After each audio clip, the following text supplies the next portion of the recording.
Muy bien, ¿cómo están amigos? Tengan todos muy buenas tardes y bienvenidos a esta jornada en la FIL Ica desde la ciudad de Ica. Estamos compartiendo esta edición y esta programación de la Feria Internacional del Libro Abraham Valdelomar, que ha iniciado en el mes de julio y que ahora estamos en la mitad con una importante actividad, sin duda, en este mes patrio, con la compañía de dos importantes personajes, muy conocidos, por cierto, y vamos a empezar presentando a nuestra gran invitada esta tarde, como es Cecilia Bácula, quien está con nosotros. Ella ha escrito un libro maravilloso que yo tengo aquí.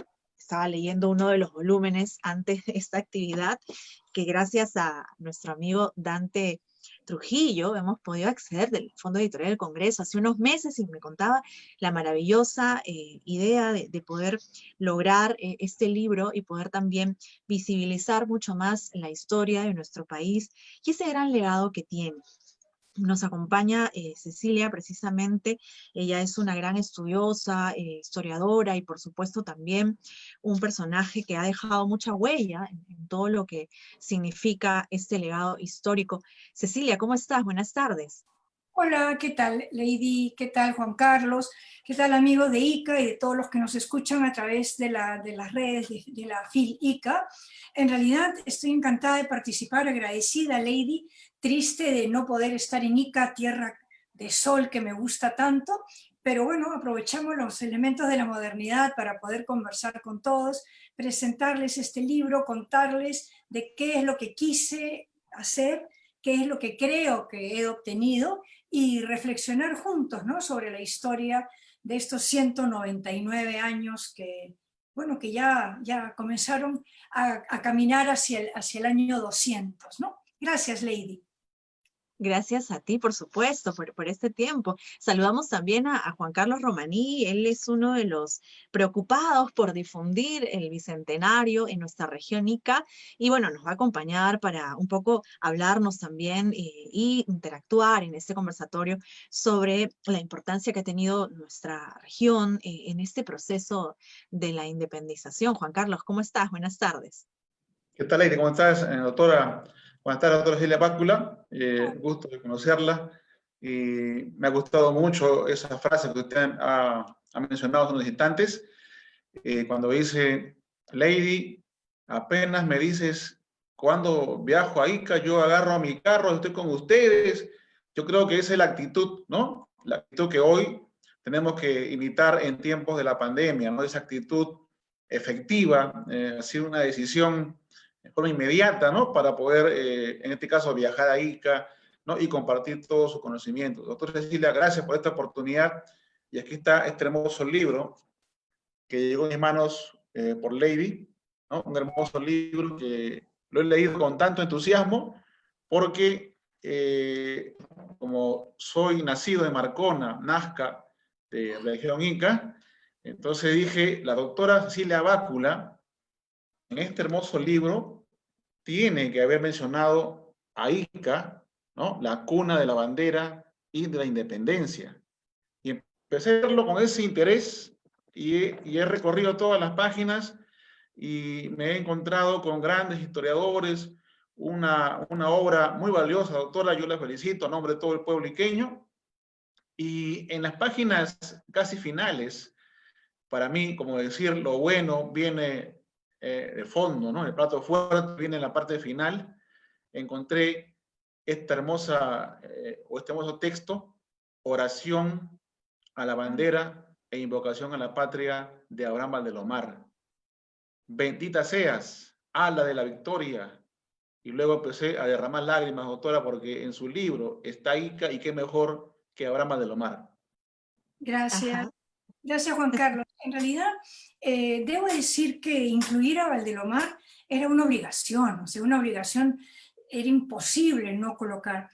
Pero yo quisiera que ustedes me permitieran, tanto Lady como tú, perdóname el tuteo, pues, pero ya yo pues peino canas, ¿no? Entonces ya me tomo ciertas libertades.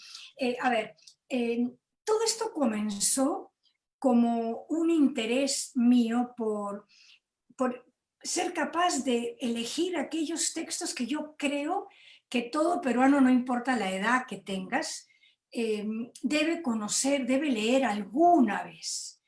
Y yo presenté este proyecto al Fondo Editorial del Congreso porque lamentablemente nuestro país no tiene fondos concursables para este tipo de productos. Entonces me encontré inicialmente con la gestión de Ricardo Vázquez Kunze, que concluyó cuando el libro estaba realmente a la mitad, y tuve el privilegio, de verdad, fue un privilegio de encontrarme con Dante Trujillo como sucesor, que lo acogió como que si fuera un proyecto suyo que él había hecho de principio a fin, con una generosidad inmensa, y trabajamos la última parte de la edición y la presentación. Entonces yo tengo ese sentimiento de gratitud a estas dos personas y a la gente que trabajó el libro en el Fondo Editorial del Congreso. Lo que yo quería era ser capaz de elegir, yo hubiera querido elegir 200 textos, por un tema simbólico, ¿no? De cifra, exclusivamente un tema casi matemático, pero era imposible por razones editoriales, por razones de costo, y salieron estos dos tomos con algo más de 70 textos, y siempre he tenido la idea de que algunos se quedaron en el tintero, ¿no? Pero bueno, había que poner fin en algún momento, y me complace contarles que el año pasado este libro salió en octubre. En la Feria del Libro de diciembre fue el libro más vendido, y ahora es técnicamente una publicación agotada. Y en realidad no es un libro de lectura, es un libro de consulta, donde uno puede regresar y leerlo, digamos, de principio a fin, de fin a principio, en cualquier momento. Y quise poner al servicio de la gran mayoría textos que a veces no se consiguen. El de Valdelomar es, por supuesto, un clásico, entonces sí se puede obtener fácilmente. Pero hay textos que ya son como un poquito más, no quiero decir rebuscados, sino menos actuales en los gustos de los lectores. Y hay algunos textos que sí, pues son mis favoritos, y hay otros, como les digo, que se quedaron en el tintero, que habiéndolos tenido yo presente permanentemente, en algún momento salieron de mi radar y se quedaron pues para un próximo intento, ¿no? Sin duda es algo tan maravilloso el poder llevar de una forma u otra, y sin duda este estudio que recoge muchos análisis, muchas opiniones, y sobre todo muchos textos poco difundidos, ¿no? Conversábamos con Dante cuando lo visitamos ahí en el Fondo Editorial del Congreso, e incluso surgió la idea de poder trasladar todos estos libros aquí a Ica, pero bueno, pasaron cosas, no descartamos esa posibilidad sin duda, pero ha sido gran oportunidad el poder sacarlos y poder esta tarde hablar de ellos. Yo quería preguntar algo y esto para el conversatorio que vamos a tener en base a este libro. ¿Por qué es importante repensar el Perú a través de los autores que han ido formando parte de la historia? ¿De qué manera esta vinculación y construye además una identidad para quien lo lee? Si me permites, yo hago una primera apreciación y luego Juan Carlos, que seguramente tiene una visión muy, muy interesante. Primero, ya que tú mencionas a Dante Trujillo, quiero reiterar mi agradecimiento. Él de verdad fue un caballerazo. Sin él no hubiéramos visto el libro, de verdad, lo digo absolutamente en serio y le vivo muy agradecida y además más agradecida ahora por cómo es que él está manejando una crítica a la acción, digamos, actual del fondo editorial con una elegancia y una caballerosidad y nada de respirar por la herida, simplemente decir lo que se tiene que decir con hidalguía y con mucha, mucha elegancia. A ver, ¿qué es lo que sucede respecto al Perú? Yo tengo la percepción que nosotros que estamos viviendo en este momento, que estamos vivos en el año 2020 y que nos ha tocado vivir un proceso gubernamental complicado, que además lo añadimos por el elemento, digamos, sanitario de la pandemia, pudiéramos estar marcados con una percepción de fatalismo, una etapa apocalíptica, ¿no? Y yo misma muchas veces siento que no veo la salida, que no veo cuál va a ser ese personaje que queremos que aparezca en los próximos meses al que le podamos dar nuestra confianza segura, ¿no es verdad? O sea, no solamente votar, sino realmente elegir. Pero inmediatamente me pongo en mi plan de historiadora y digo, no, es que 200 años no son nada, no son nada, nada. O sea, somos un país absolutamente joven que hemos nacido hace 200 años de una manera política, de una manera jurídica, por decirlo así, ¿no? O sea, con una partida de nacimiento, pero con una consolidación que viene al año 24, una consolidación militar, y con un larguísimo periodo de inestabilidad de gobiernos, digamos, de caudillos, muchos extranjeros, que vieron en el Perú no un destino, sino una necesidad para sus propios intereses y para la defensa de la independencia respecto a España. Entonces, ¿por qué creo yo que es importante que los más jóvenes puedan acceder a estos textos? Porque el Perú ha pasado por muchas etapas de gloria y otras tantas digamos, de pena, de tragedia, de frustración.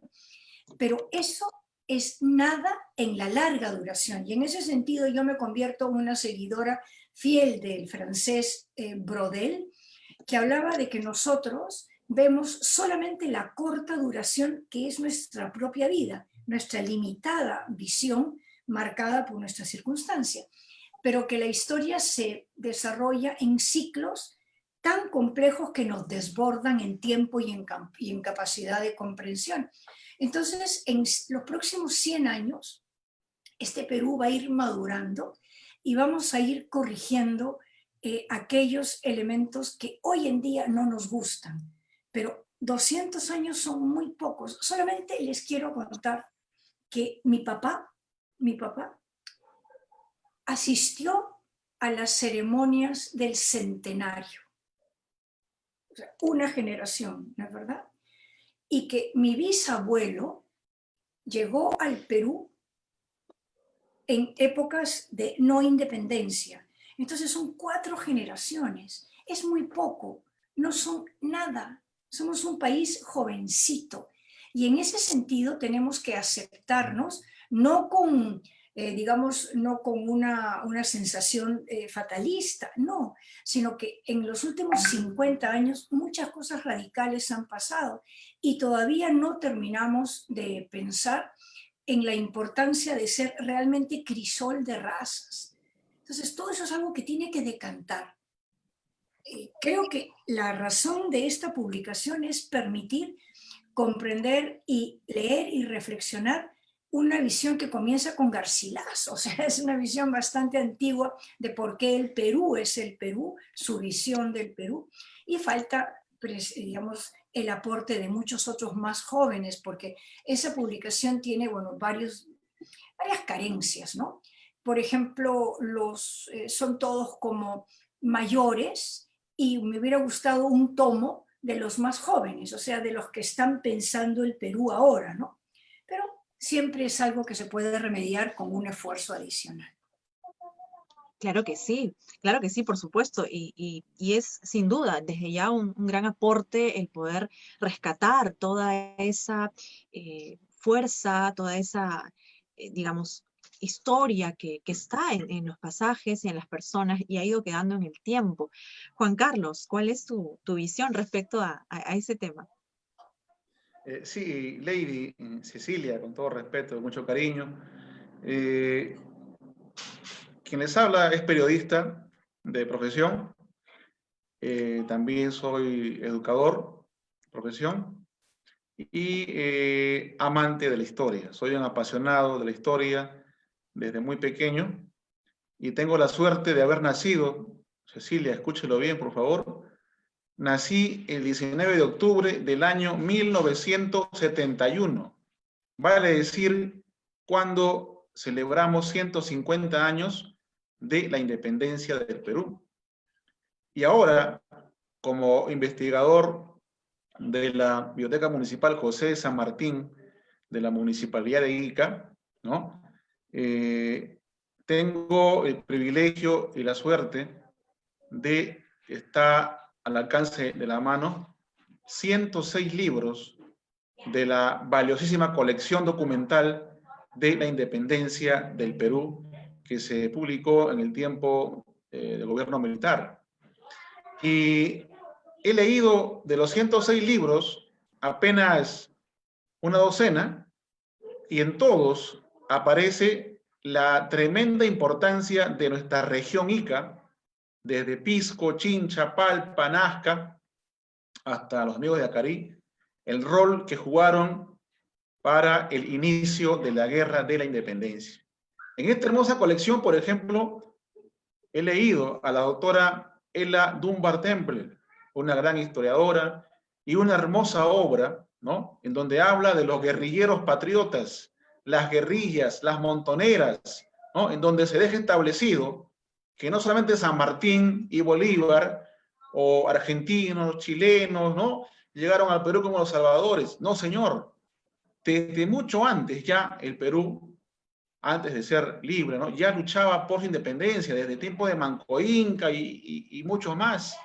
Entonces, doctora Cecilia, para mí, como periodista, como le reitero, mi visión es la palabra difusión, difusión permanente, porque ¿de qué vale tener libros, hermosas colecciones, ¿no?, que están en las bibliotecas privadas o públicas, ¿no?, o una investigación reciente, la ponemos en internet o la ponemos en custodia, un repositorio de una universidad, etcétera, etcétera, y no la difundimos? ¿De qué vale tanto esfuerzo editorial si no se difunde? Y usted ha mencionado al doctor Trujillo, al fondo editorial que está apoyando bastante estos proyectos editoriales. Yo creo que esa es la clave. Tenemos la suerte, el honor de contar con una pléyade de grandes historiadores, como usted, doctora Cecilia Bácula, como la doctora Ella Dunbar Temple, Raúl Porras Barnechea, María Rostorowski. He leído en este libro, que está acá, este hermoso libro de su autoría. La doctora María Rostorowski también me envió un flechazo al corazón. Habló de Chincha. Chincha es Ica. Habló María Rostorowski, o escribió, sobre cómo el señorío de Chincha, ¿no?, era una potencia en lo que es la pesca en esos tiempos preincaicos, ¿no? Es más, uno de los grandes curacas de Chincha estuvo al lado de Atahualpa, ¿no?, en Cajamarca, cuando llegaron los españoles. Es decir, para mí es un orgullo que en este libro esté Chincha esté Valdelomar, ¿no? Y por supuesto también habla, uno de los autores en este libro de los textos, ¿no? Habla, por ejemplo, de los indios Yunga. Los indios Yunga, que también tienen un rol importantísimo, ¿no? En la época preincaica. Es más, desde el Cusco, el Inca, de acuerdo a lo que he leído, ¿no? Un hermoso texto, el Inca desde el Cusco mandaba a traer a los artesanos de la costa, básicamente de Chincha, ¿no? Es decir, hay tantas cosas por descubrir que nuestros niños, nuestros jóvenes deben saber. Por ello, doctora, para mí, mi visión como periodista, básicamente como profesor, es que estos libros deben ser difundidos. Y en esta oportunidad de la pandemia, porque es una tragedia, y como usted decía, hay que reinventarnos, ¿no? La palabra difusión es la clave. No se ama lo que no se conoce. Nuestros niños de ahora, nuestros millennials de la era digital, no conocen su historia regional ni nacional. Tenemos que difundirla. Y por ello, mi lucha constante en estos momentos, y es una pena, por ejemplo, que la región Ica tiene 4 congresistas y ninguno de ellos hasta el momento ha mencionado la palabra que en Ica nació la patria. No ha dicho nada, ninguno de ellos, sobre nuestro bicentenario, porque en este año nuestra región debió celebrar, no se puede por la pandemia, pero debió celebrar su desembarco de San Martín, la batalla de Palpa, la batalla de Nazca, la batalla de Acarí, el tema de Ica y la primera proclamación de la independencia por el pueblo iqueño y tantas cosas que nuestros congresistas ignoran. Y eso es por la falta de difusión. No se ha difundido lo que ya está escrito, doctora. Aquí nadie inventa nada. Todo está escrito y todo está en la biblioteca y hay que difundir. Esa es mi visión básicamente, Lady, doctora, de que esto hay que difundirlo, ¿no? Como una prioridad también al lado de la pandemia. Mucha gente está, alcaldes, autoridades, están luchando contra la pandemia, pero hay que darle moral a nuestro pueblo, que levanten la moral, que tengan coraje, fuerza de voluntad, conociendo su historia, ¿no? En nuestra historia, nuestra identidad está la clave para fortalecer nuestros valores y ganarle a la pandemia. Sí, sí, claro, sin duda, es un tema que además nos une porque así como el fútbol, la gastronomía y toda esa corriente publicitaria que muchas veces se brinda por estos temas que nos apasionan, la historia es también una fuente importante. Y yo en la mañana participaba en una conferencia de prensa del Ministerio de Cultura y habían hecho un estudio interesante además sobre qué los peruanos se sienten orgullosos o por qué se sienten orgullosos de ser peruanos. Y resulta curioso porque no me lo esperaba, pero el 44% de peruanos responden a esta pregunta en el sentido de que es la cultura uno de los motivos del cual sentirnos orgullosos. Y yo creo que la historia tiene mucho que ver en esta respuesta que damos, porque si no fuera por todo lo que significa el país a lo largo de los años, no tendríamos esa valoración, ¿no? Y sobre todo cómo nos ven de afuera. Ahora, lo que dice Juan Carlos es sin duda una constante, ¿no? El hecho de cómo difundir, cómo acercarnos al ciudadano de a pie, porque para empezar, si hacemos una encuesta en calle, de pronto para no todos es tan conocido el término el bicentenario y qué significa. Cecilia, ¿cómo abordar este tema con la juventud o cómo acercar al ciudadano de a pie a entender el bicentenario y sobre todo el interés por investigar, que es algo que también como que se ha ido perdiendo en el tiempo? Antes de contestarte, Lady, yo quiero hacer una referencia a lo que ha dicho Juan Carlos. Mira, Juan Carlos, si yo estuviera en este momento en Ica, me hubiera parado de la mesa donde hubiera estado sentada y me hubiera abrazado para llorar en tu hombro. ¿Por qué? Porque lo que tú dices, lo que tú señalas, es absolutamente cierto. ¿Qué es lo que sucede? Yo creo que en los últimos gobiernos, este y el anterior, no se ha manifestado amor de entraña por el Perú. Ese amor que duele. Como diría Basadre, ¿no? Este Perú dulce y cruel. Pero no se está enseñando amor a la patria, se está enseñando amor al interés, amor a lo inmediato, amor a la foto, amor al logro barato. Yo de verdad que creo que me pueden criticar muchas cosas y no me importa que me llamen la atención por esto, pero no hemos tenido en los dos últimos gobiernos esas autoridades que se fajan por la cultura, que se fajan por la educación, que se fajan por ser capaces de decirle a su ministro de Educación: señor, recupere los cursos de historia del Perú, reponga los cursos de educación cívica, repongan los cursos de geografía del Perú.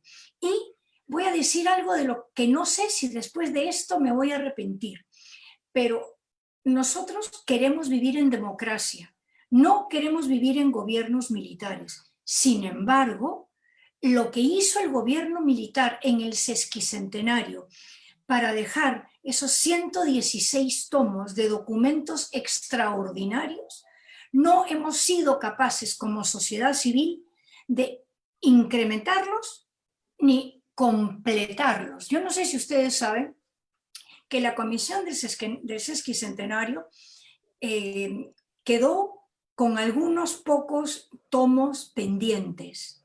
Eso no se ha trabajado. O sea, es una vergüenza histórica. Sí es cierto que en el Fondo Editorial del Congreso se comenzaron a digitalizar esos tomos. O sea, eso está muy bien. Pero ¿por qué no se difunde? Como tú dices, Juan Carlos, o sea, ¿de qué sirve que existan si no están al alcance de un clic? ¿No? Hay una cosa que yo he pensado siempre, que pienso y repienso, ¿no? Yo estaba dictando este ciclo en la Universidad Católica en pregrado, un curso de arte occidental. Me gusta mucho la historia del arte. Y me puse a pensar en cómo es que los griegos, y no crean que estoy divariando, ¿eh? Cómo es que los griegos alcanzaron ese concepto de identidad, de sentirse, mejor dicho, los atenienses, de sentirse plenamente atenienses, plenamente herederos de una cultura, plenamente orgullosos de esa tradición de ser helenos. ¿Sabes cómo lo lograron? Lo lograron cuando Pericles abre el acceso a los teatros para que a través del teatro toda la población escuchara, repitiera, volviera a escuchar sus cantos épicos, sus tradiciones a través del teatro. Y yo pienso, ¿y qué sucede si en vez de tener esa cantidad de publicidad, de publicaciones y de creaciones chatarra en la televisión nacional, no motiváramos teatro patrio, si nosotros pudiéramos representar toda nuestra historia con dignidad, con base para que los chicos primero se entretengan, lo encuentren positivo, lo encuentren atractivo y aprendan a ser peruanos repitiendo su historia de manera teatral. No lo hacemos. Hay otra cosa que a mí me parece bien importante respecto a lo que dice Juan Carlos, es que la independencia la logramos con la asistencia y la ayuda de otros. Eso no está mal, eso no está mal.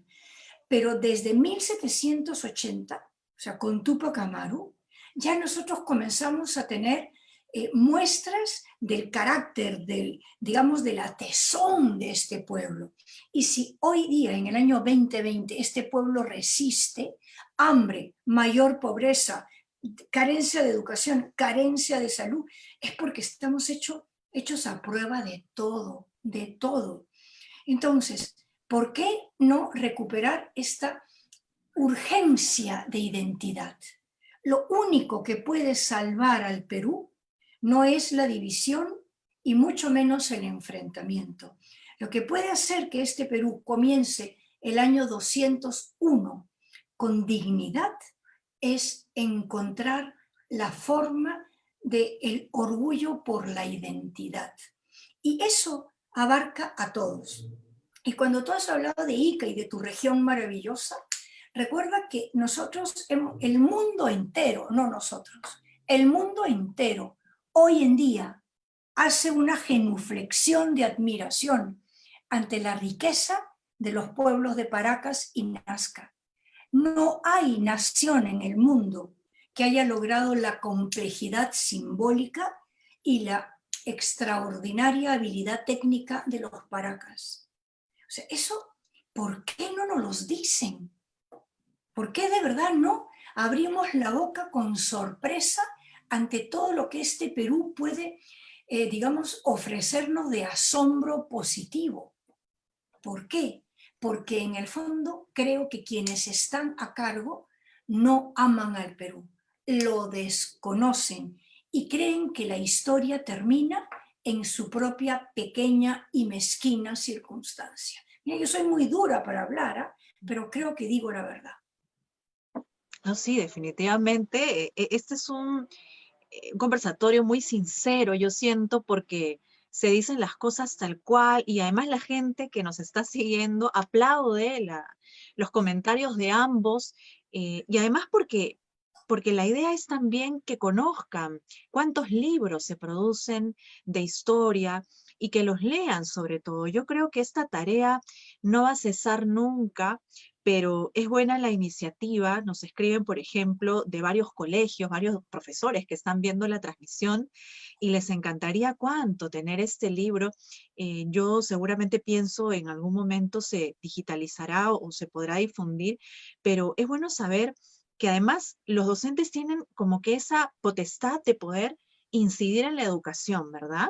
¿De qué manera, Cecilia y Juan Carlos, podemos volcar esa difusión en los colegios, esa estrategia para que, por ejemplo, este libro sea más entendido por los docentes, ¿no? Que hoy en día también se ha visto un poco la ausencia de la lectura, ¿no? Que es uno de los temas que motiva, por ejemplo, esta feria, el hecho de poder leer, de poder llenarnos mucho más lo que enseñamos, ¿no? Porque a veces los estudiantes entran en esta fase del copia y pega y dejamos de leer la historia, ¿no? ¿De qué manera podemos acercar al ciudadano de a pie con el Bicentenario y con todo lo que significa la historia y los autores que es importante revisar?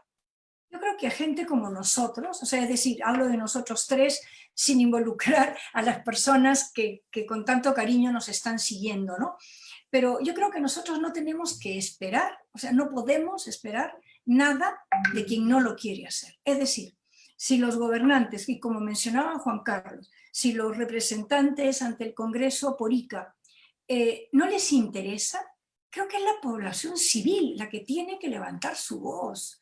O sea, es la población civil la que tiene que decir, oiga, yo existo, yo pienso, yo quiero conocer, no quiero que me digan la verdad, quiero que me den, no que me cuenten, no es verdad que mi abuelita estaba enferma y era loquita, quiero que me digan que mi padre y mi madre, o sea, mis ancestros eran gente de valía que le aportaron a este país y todos nosotros tenemos o de Inga o de Mandinga, ¿no es verdad? Y en esa mixtura es que tenemos que hacernos fuerte. Y yo creo que a veces me canso de repetir digamos, esta especie de cantaleta mía, ¿no? De la identidad, la identidad, la identidad. Pero es que si no la tenemos, no tenemos futuro. Y si la autoridad no la hace, pues tendremos que reclamarla. Yo nunca llamo a digamos, a la subversión, ¿no? Pero a la subversión cultural, ¿por qué no? ¿Por qué no?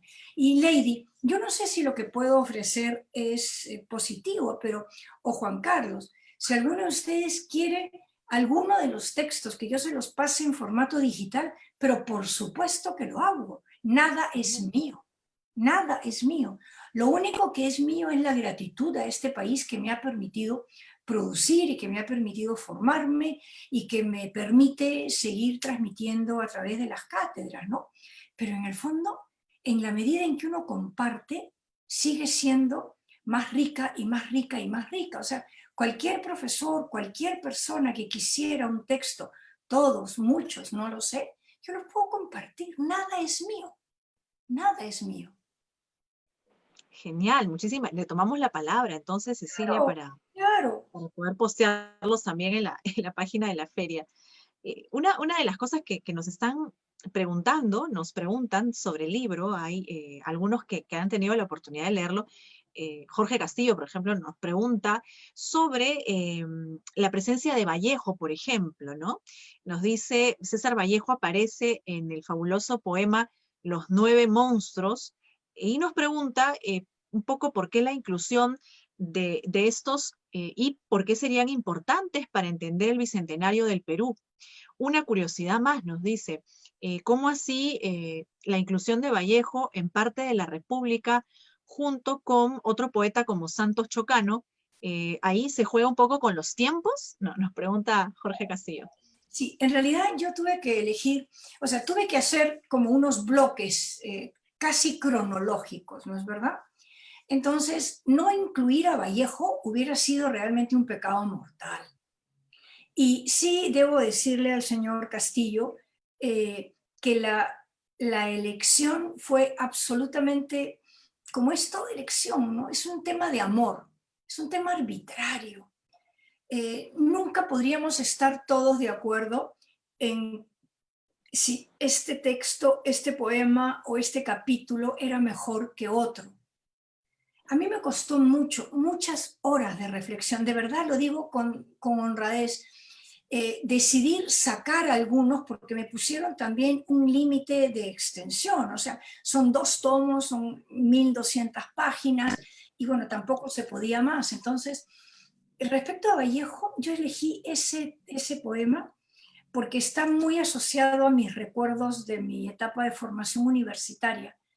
Y entonces me pareció que eso respondía a mi, qué vergüenza decirlo, pero respondía a mi propio gusto de una etapa juvenil en la que yo me formaba en la Universidad Católica y descubrí en esa oportunidad a Vallejo. Y entonces cuando tuve que incluirlo, cuando tuve en el sentido positivo, no de obligación, inmediatamente vino a mi mente eso y así fue como llegó, ¿no? Y hay otros textos que pudieran parecer menores, por ejemplo, hay un texto que a mí me gusta mucho, es el de Mario Polar, sin ninguna afiliación política, porque ahí ustedes verán que hay bueno, bonito, hermoso, corto, largo, rojo, blanco y gris, o sea, hay de todas las tendencias, ¿no? Pero ese texto de Mario Polar que a mí me gustó muchísimo, es una carta que él le escribe a su nieto, a un nieto al que no conoció. Es una carta al futuro, ¿no? Y le escribe a ese pequeño contándole cómo es el Perú que él vive y cuáles son los sueños de ese abuelo hacia el futuro. Es hermosísimo ese texto, ¿no? O hay algunos clásicos también. ¿Por qué, por ejemplo, poner el discurso del veto de Allá de la Torre? Porque yo creo que también es la expresión de un momento de grandeza de un hombre que renuncia, ¿no? Un hombre que renuncia y que renuncia definitivamente a todo. Yo tuve una dificultad y es que una de las, no condiciones, pero una de las sugerencias que me hizo el fondo editorial en la primera propuesta es que incluyera a más mujeres. Y las mujeres tenían que ser, digamos, como consagradas, por decirlo de alguna manera, ¿no? O sea, no tan contemporáneas. Y pareciera que hay algunas que no son importantes y son extraordinarias. Por ejemplo, Emilia Romero, ¿no? Emilia Romero fue para mí un descubrimiento extraordinario. Una mujer que conoció el Perú y la literatura del Perú como nadie, simplemente se autoexiló en México porque no logró cabida en el Perú, no logró cabida, ¿no? Y desde ahí siguió amando al Perú y estudiando la literatura, pero es también como una manifestación de que las mujeres nos hemos posicionado mejor en los últimos 50 años, ¿no? en los últimos 70 años quizás, ¿no? Pero eso sí, ese fue un requisito un poco más difícil de satisfacer. Sí, claro, yo estaba viendo aquí una parte de Elvira García García, que es una gran educadora que participa en el libro y dice justo, trabajemos para delinear al ciudadano del futuro. Y hay una parte que me gustó muchísimo, el hombre del porvenir no se improvisa, es preciso, es indispensable que se modele en la escuela, que beba allí, en esa primera fuente, que será lo que riegue su espíritu para que brote en él lo que de noble y bueno guarde en su seno como la más pura linfa, sin que corra el peligro de arrasar malsanas contaminaciones, cuyo dominio será después muy difícil de desarraigar cuando se haya impuesto con la fuerza del hábito. Qué magnífico realmente, ¿no? Porque como que allí se encierra toda la idea del docente, ¿no? Del docente y ese acompañamiento y la educación que parte de muy chico uno. O sea, si de ahí no parte nada, pues no nace luego, ¿no? ¿Cómo ver ese tema ya de la educación en el Centenario? Juan Carlos, tú contesta, que yo hablo mucho, de verdad que ¿para qué me dan micro? Bueno, A ver, doctora, yo me siento abrumado porque lo que usted dice y la forma como lo dice es como escuchar a mi madre. ¡Qué bonito! Mi madre tiene su edad, es profesora, ella es profesora, es enfermera y ella enseñó educación física y también fue la primera profesora de formación premilitar en toda la región Ica. Ella ha enseñado en muchos colegios de Chincha, Pisco, Ica, Palpa, Nazca, Marcona, con el tema que usted básicamente ha dicho, ¿no? Identidad. Y mi madre lo hacía, y lo sigue haciendo de alguna forma, ¿no? A través de la educación cívica, la formación militar, la formación de líderes, y por supuesto la formación y construcción de liderazgo, la autoestima y la personalidad de todos sus alumnos. Entonces usted, con lo poquito que le he escuchado, yo tengo la suerte de decir que todo lo que estoy brindando en mis charlas virtuales sobre independencia de Ica y del Perú tienen un sustento más, y creo yo, un sustento sólido, porque usted lo ha dicho reiteradas veces. Identidad. Si no tenemos identidad, si no conocemos nuestra historia, no amamos a nuestra patria. Y es lo que pasa con las autoridades en estos momentos, básicamente, y lo digo sin temor, sin miedo. Tenemos 4 congresistas por Ica que hasta el momento no han dicho una palabra del bicentenario de la independencia de nuestra región. Primero fue en esta región, en el año 1820, que los peruanos derramaron su sangre en esta región un año antes, en la ciudad de Lima, con lo que San Martín hizo y la proclamación. Es una pena, doctora Cecilia, que tengamos 4 congresistas que ahora se pelean entre ellos por el tema de la pandemia, se echan la culpa, etcétera, etcétera, cuando están hablando en el aire. No hay una base de identidad porque no saben, no respetan y no defienden su historia. Y usted lo acaba de decir claramente, ¿no? A estas autoridades les falta mucho amor por su Perú porque no lo conocen. En 2 palabras usted lo ha dicho. Doctora, desde el punto de vista educativo, lo que dice Lady, ¿no? Desde el punto de vista educativo, cómo vemos este libro tan hermoso, textos para comprender el Perú, ¿no? En el Bicentenario. Y en la tercera página del libro dice lo siguiente, que creo que va a resumir la visión del tema educativo, ¿no? Dice lo siguiente: a la memoria de mis padres Laura Boch y Juan Miguel Bácula Patiño, con cariño entrañable. A mis hijas Carla y Camila Fosca Bácula y a mis nietos Ignacio, Antonio y Emilio Muente Fosca y Lucas Portugal Fosca, a quienes la historia, aquí subrayo, a quienes la historia les pertenece por derecho y el futuro con toda esperanza. A los jóvenes peruanos de este siglo, repito, a los jóvenes peruanos de este siglo, herederos de grandeza y responsables del destino de este legado. Quiere decir que con esta dedicatoria, doctora Cecilia Bácula, usted está sentando las bases, ¿no?, de la visión educativa. Tenemos que dirigirnos básicamente a nuestros niños, a las nuevas generaciones, educación inicial y primaria básicamente, y también secundaria. Pero esta generación, por ejemplo, tengo mi hijita Michelle, tiene 9 años, es una experta en Split Fire, un videojuego en internet, experta en esos juegos, videojuegos, ¿no? Esta generación, doctora, que nació en el año 2000, los millennials, dominan perfectamente las redes sociales, los programas de diseño gráfico, audiovisuales, etcétera, etcétera, etcétera, ¿no? Pero viven, como usted bien lo decía, ¿no?, imbuidos con programas chatarras en la televisión, con juegos chatarras que en vez de ayudarlos, le dañan el cerebro y su identidad. Pero tienen una gran ventaja, dominan la era digital. Nuestros niños conocen más que nosotros el tema del mundo digital. ¿Qué es lo que falta? Simplemente difundir y motivarles de forma educativa, ¿no?, para que ellos tengan un tema de investigar y puedan desarrollarlo con las redes digitales que ellos dominan. Le cuento, doctora, nuestra alcaldesa de Ica, la señora Emma Mejía Venegas, una joven alcaldesa, joven madre, ella es hija de productores de piscos y vinos, de una gran tradición.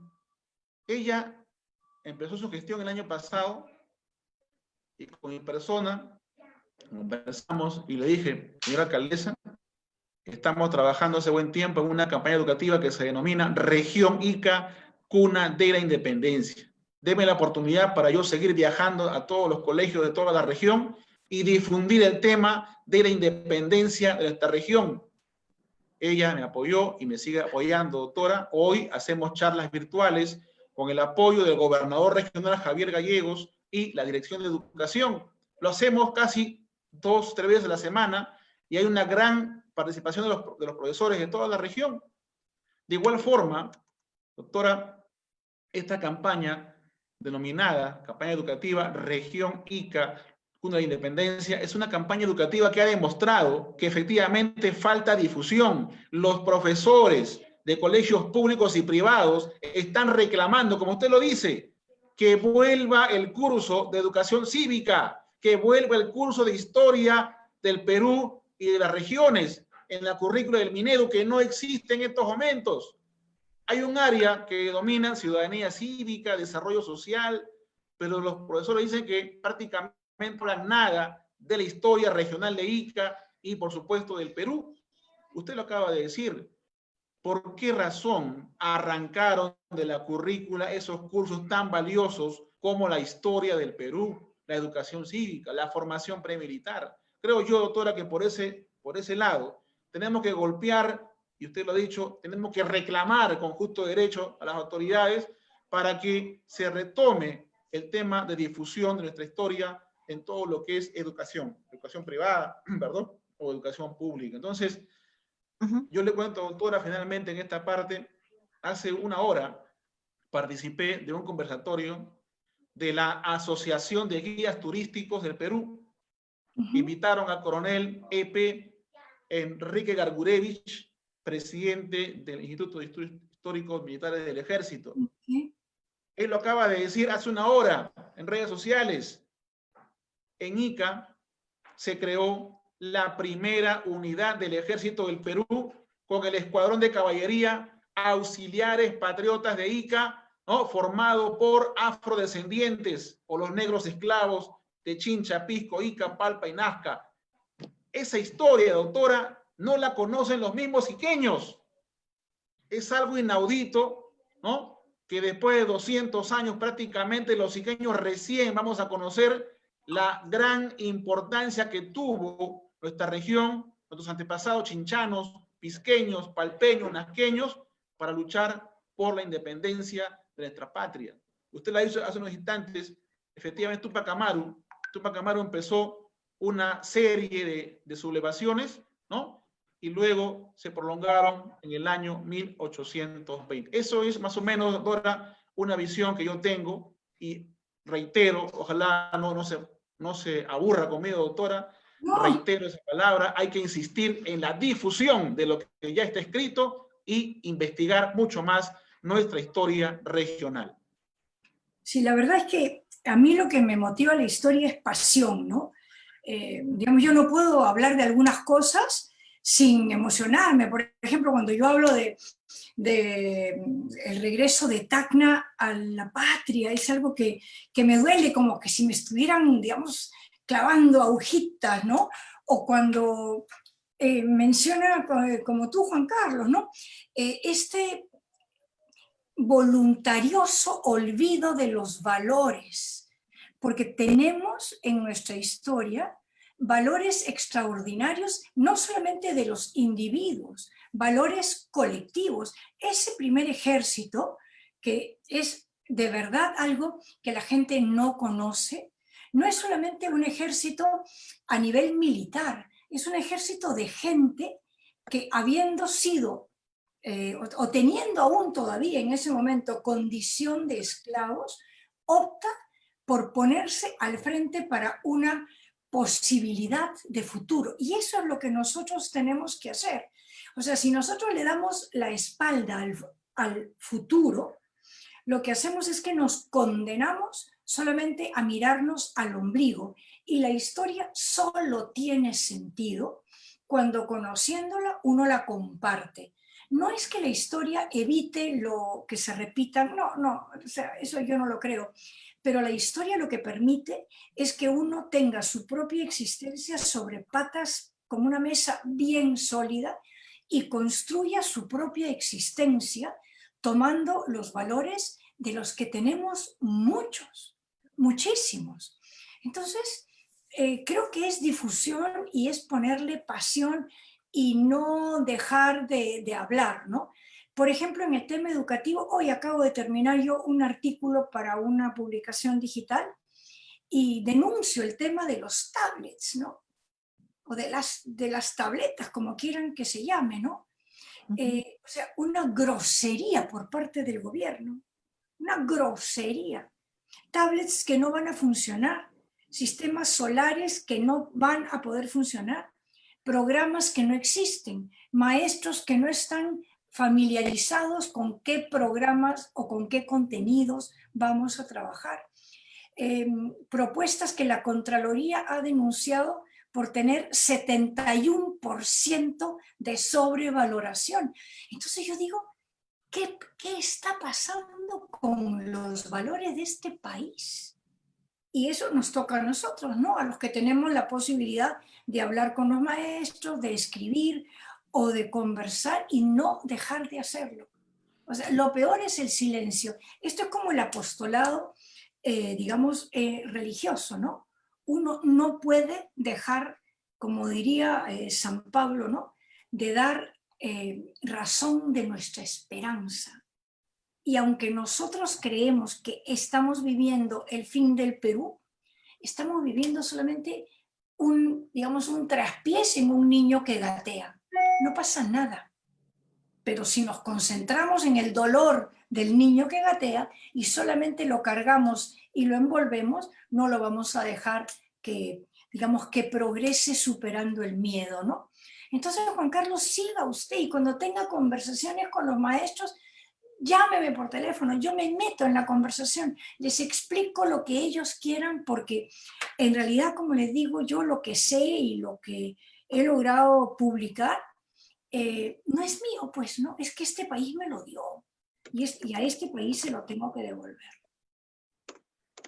Sin duda, un tema que ha generado muchas intervenciones de varios seguidores y yo quería pasar ahora en esta etapa casi final del conversatorio a las preguntas que nos hacen varias preguntas. El caso de Santos Morales, un poeta iqueño, nos dice, ¿la identidad peruana está en proceso o ya está consolidada? ¿Cuál es la visión que tiene Cecilia? Es absolutamente construida permanentemente y cada generación deja su impronta, cada generación deja su huella, pero vamos añadiendo elementos a una, digamos, a una herencia. Pero si no conocemos ese pasado, si nos castran una palabra muy fuerte la que estoy usando, ¿no? Si nos castran, es decir, esa posibilidad de conocer el pasado, nosotros corremos el riesgo de creer que somos nosotros los creadores de la identidad y somos solamente herederos y de alguna manera transmisores.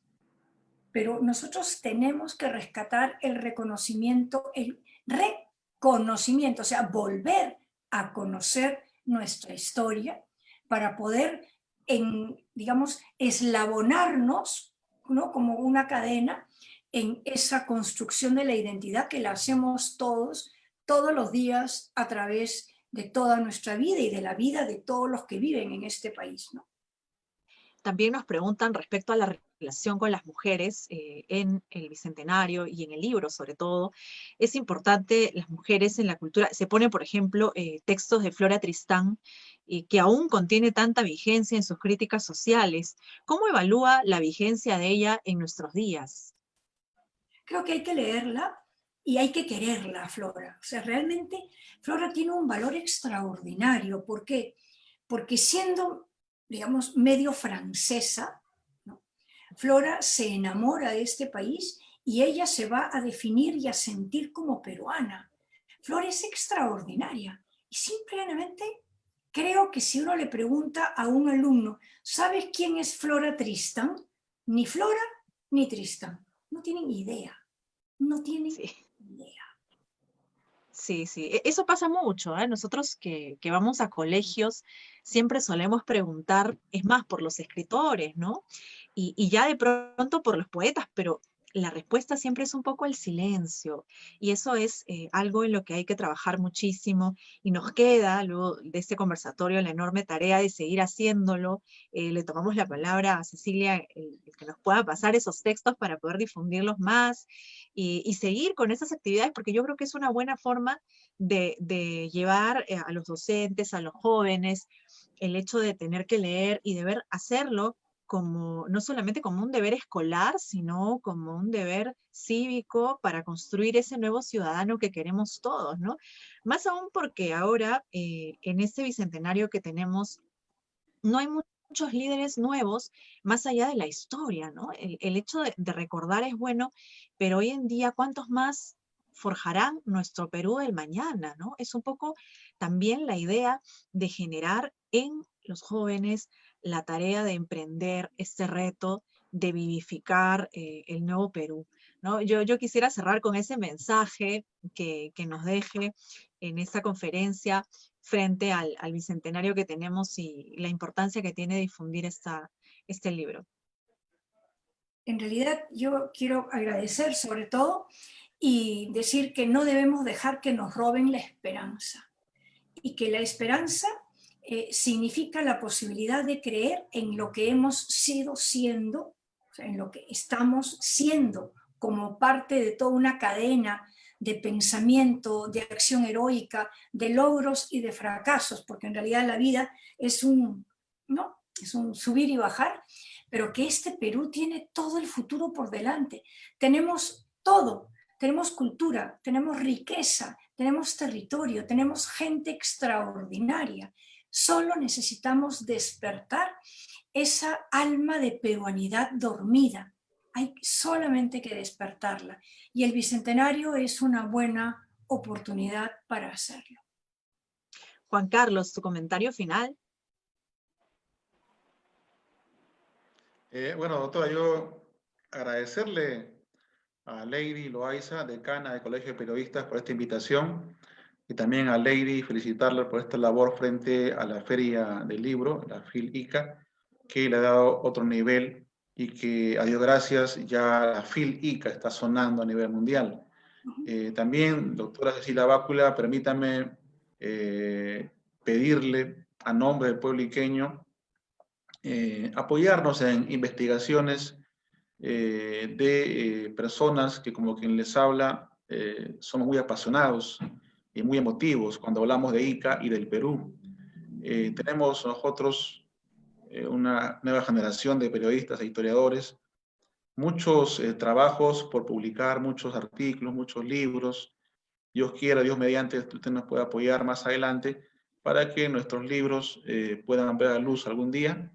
Y agradecerle a nombre de la licenciada María Pineda, directora de la Biblioteca Municipal José de San Martín, en la cual trabajo como investigador, a nombre del economista Juan Pablo Girao Morón, gerente de Desarrollo Social de la Comuniqueña, a nombre de la alcaldesa Ana Mejía, alcaldesa de Ica, que, repito, como es obvio, está al frente de una serie de trabajos frente a la pandemia, y esta campaña educativa que estamos realizando a través de las redes, ¿no?, continúa adelante, obviamente, y no dejamos de mencionar con orgullo que en Ica nació la patria, que la región Ica es la cuna de la independencia, y aquí, Lady, doctora, si me permite, un homenaje muy especial. Hoy ha fallecido un gran profesor iqueño, historiador, Luis Raúl Flores Tipismana, un hombre muy querido por su trabajo de investigación. Él ha publicado una gran cantidad de libros, doctora, una gran cantidad de libros sobre la historia de Ica en todas sus etapas, ¿no? Y que lamentablemente por la falta del apoyo gubernamental y por la falta del apoyo de las autoridades regionales, ¿no?, esos libros nunca llegaron, ¿no?, al público iqueño como debe ser, ¿no? El apoyo casi nulo. Él prácticamente solo, con su peculio, editaba sus libros, ¿no? Yo era asiduo comprador de sus libros, pero lamentablemente ni las empresas privadas ni entidades públicas vieron ese potencial para poder comprar y difundirlo de forma gratuita a todos los niños iqueños, todos los jóvenes iqueños. Doctora, le repito una vez más, por la forma que usted ha hablado y nos ha tratado con mucho cariño a nuestra región Ica, yo la siento como mi madre. Usted tiene la edad de ella, y yo comentaba en la mañana con mi madre, le decía: mamá, hoy tengo el honor de, voy a conversar con una gran dama que ha sido embajadora por el Perú en la UNESCO, en Francia, en París, una gran historiadora, y la verdad que yo me siento abrumado, mamá, no sé cómo conversar con la doctora, porque yo recién la conozco.